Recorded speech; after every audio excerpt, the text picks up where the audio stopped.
earthquake that many of you felt here in Oklahoma. Let's check in now with Chief Meteorologist James Adelot. Well, at least the rain and thunderstorms have moved out of Tulsa right now, but our attention on this earthquake that was felt widely across Oklahoma, and our severe weather team coverage continues. Meteorologist Ben Walnick standing by with information on that earthquake and a view of the seismogram too, Ben. Yeah, we continue to see that we have the rating now, a 4.3. A 4.3. That was just a few minutes ago. That hasn't even updated on our map. That is certified meteorologist John Boyer behind the scenes. So a 4.3 magnitude quake, and we're going to get details on exactly where the epicenter of that was. Let's pop up the seismograph, which is on REM 42, if you can. This happened just about 10 to 15 minutes ago, and you can see that right here. A lot of activity today. In fact, this is the 8th earthquake in Oklahoma so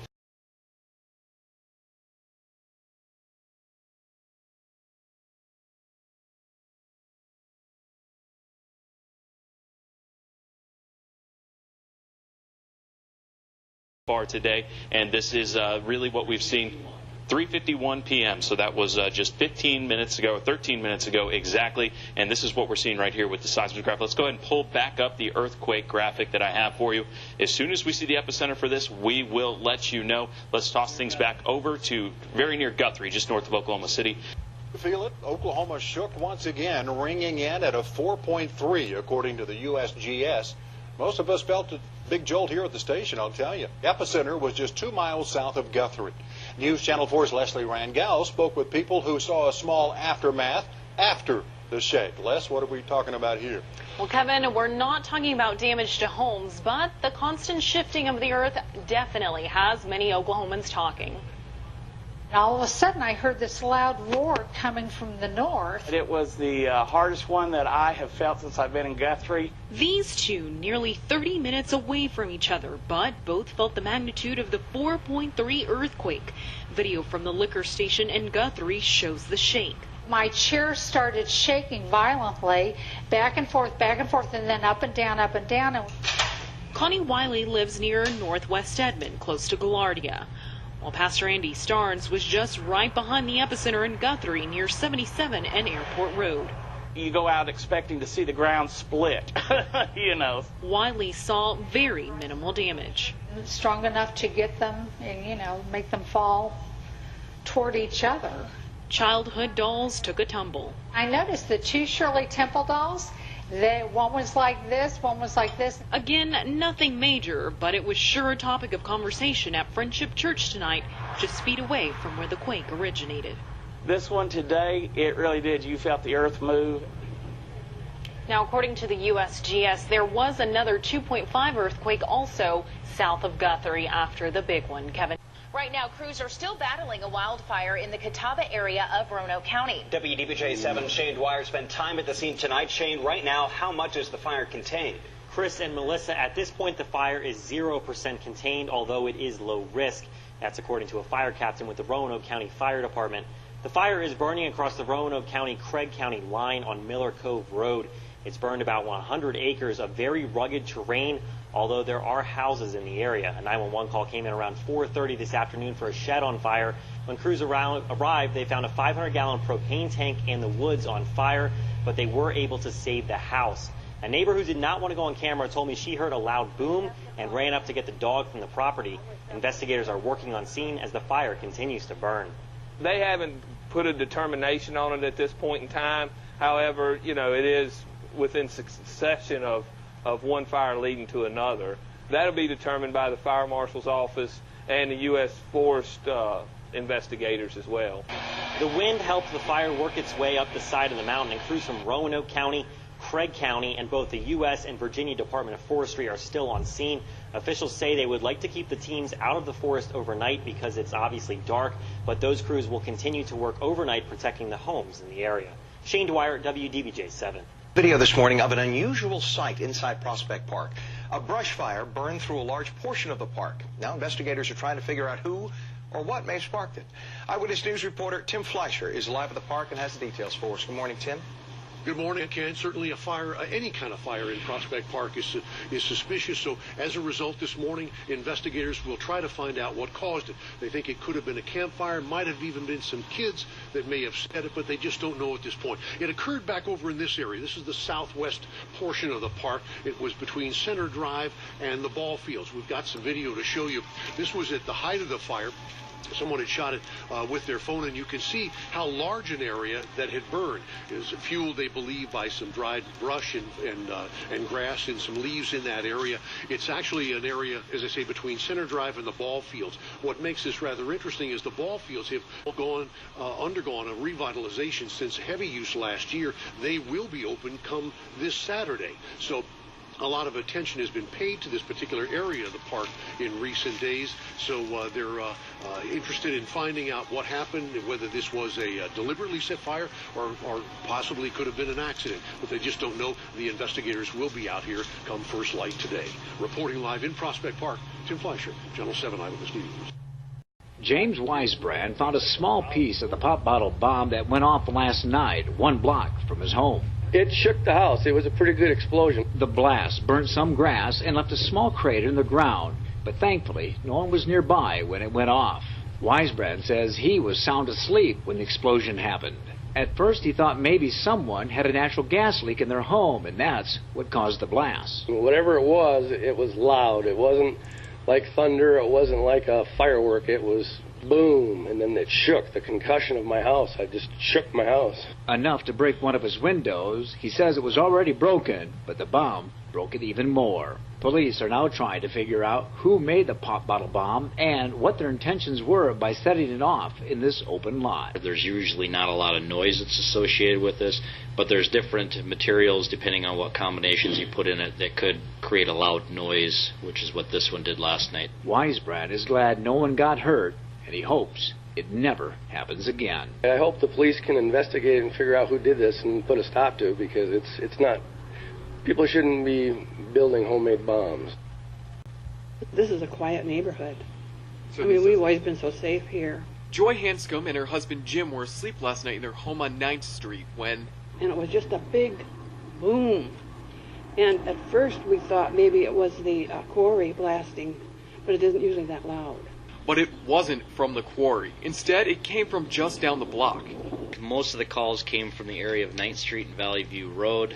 We had a lot of different calls that came in about this explosion. Police believe that the explosion came from a bomb made out of a 2-liter pop bottle. Now, typically these don't make a whole lot of noise, but as you can see, this one was not only big, but shook houses around the neighborhood. I was asleep, and some large explosion woke me up, and some of my children were actually up playing Xbox, and they came to my bedroom and said, "Dad, something just blew up." And I said, "Yeah, I heard it.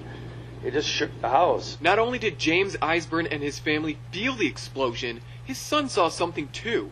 And my one son looked down this way and did see some smoke drifting off to the east. Thankfully, there was no fire and no one was hurt. But those who live in the area are shocked that the explosion came from a pop bottle bomb. I thought maybe there was a natural gas leak, someone's house blew up or something, because it was loud. I mean, it was just boom, you don't expect that. Hi everyone. I had this story I was going to share with you folks tonight, but something happened last night and it's really strange, and I had to share it. Around 3:15 in the morning last night, which was October the 31st, 3:15 in the morning, my wife and I, we were asleep in bed, and there was a clap and a roll of thunder that I tell you, as long as my wife and I, as long as we have lived, we never heard anything like this. Never have we heard anything like this.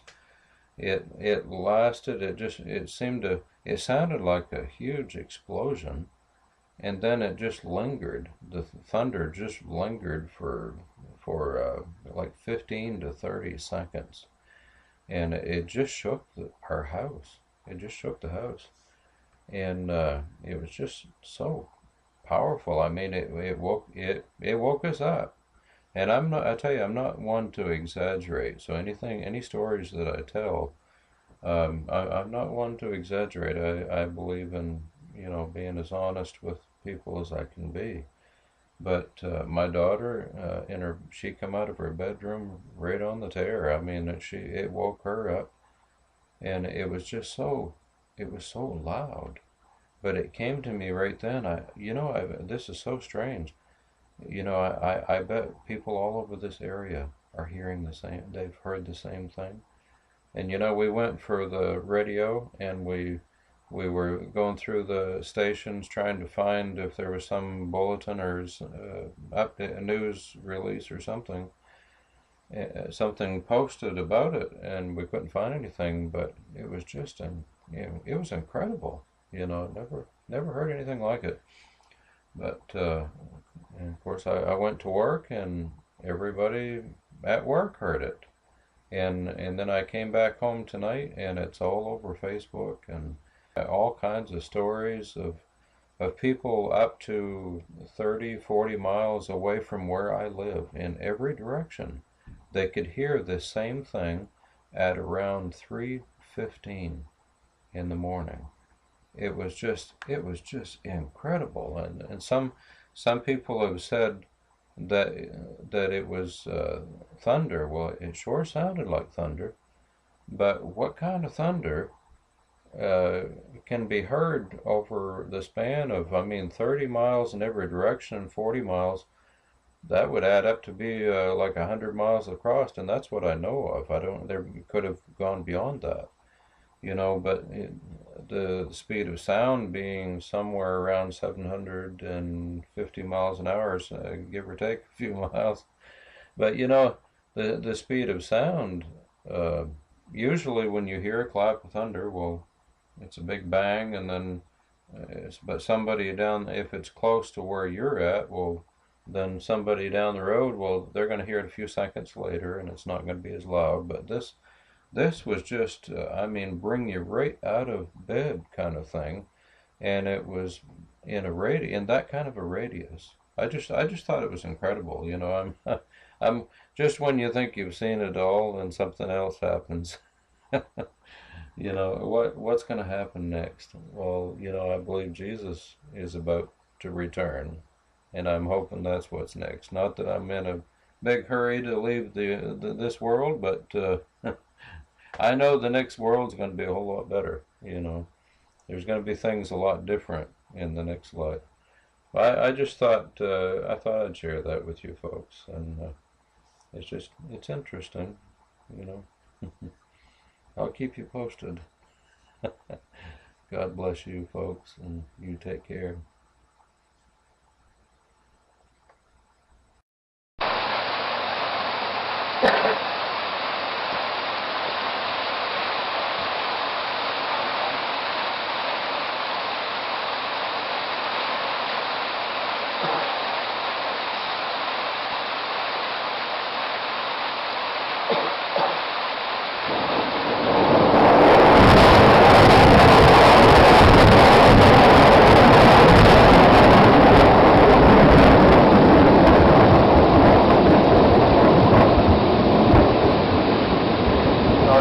Just too loud. You actually heard the ground shake. Oh my God. I think it's time for me to quit smoking.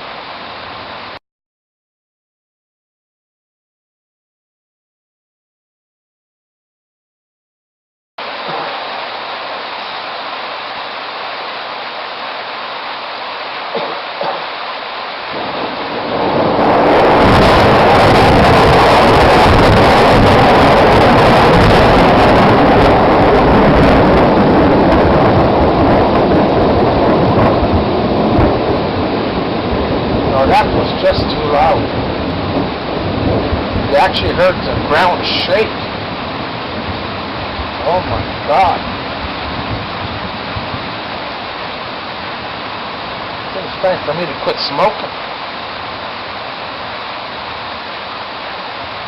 Jesus. That was a little too loud. Holy Christ.